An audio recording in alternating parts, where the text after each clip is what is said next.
You don't really understand an antagonist until you understand why he has a protagonist in his own version of Tom. That's a very interesting quotation from a screenwriter named John Rogers, and I couldn't be agree more with that because it reminds me with the book that I recently read entitled Rumah Kaca.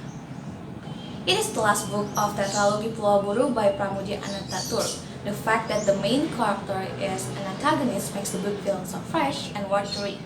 The story is about Tuan Pangemanan, a pure Indonesian who have the privilege to be raised by European and having the high position in helping the Dutch governor. He is described as a villain who is greedy for a position and thirsty for appreciation. Many things he had done to dismiss the progressive movement of Indonesian people, but deep down he didn't mean it. He is actually tormented while doing his work because in one side he's just a pribumi, a pure Indonesian, but in the other side he just gives his best performance on his work. Well, the story of Tuan Pangemanan is actually happening in reality. I believe the reader could easily relate what Tuan Pangemanan feels with their experience, including me.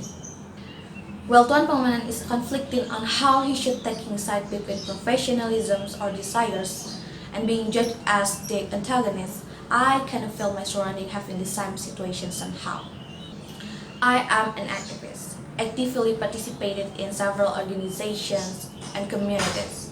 In an organization or community, I am developing my skill through the activities that I might need in working field soon.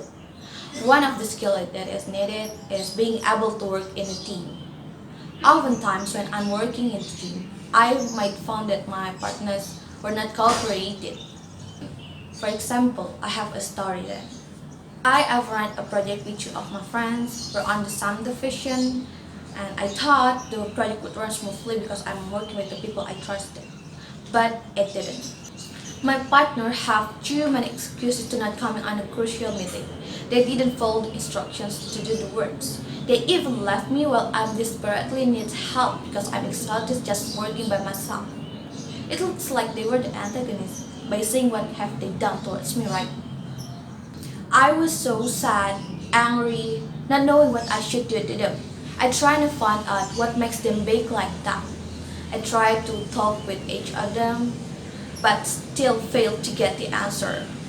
Once, my other friends who is also close with two of them told me that they have the reasons behind. One having his mom hospitalized because of a chronic heart disease, and nobody could take care of her but him because the rest of his family is living outside. And then the other one have to make money because she needs to live independently after her father passed away since years ago. Oh man, everyone has problems. I have it too. But how can they feel okay to be like that to me? That's what I thought. So how do you feel after you heard my story? You might judge me that I don't understand them, I have no empathy, or I am being just too egoistic. That's how the point of view works. At first, I am the protagonist who is disappointed by my partners, then I become the antagonist because I criticized them.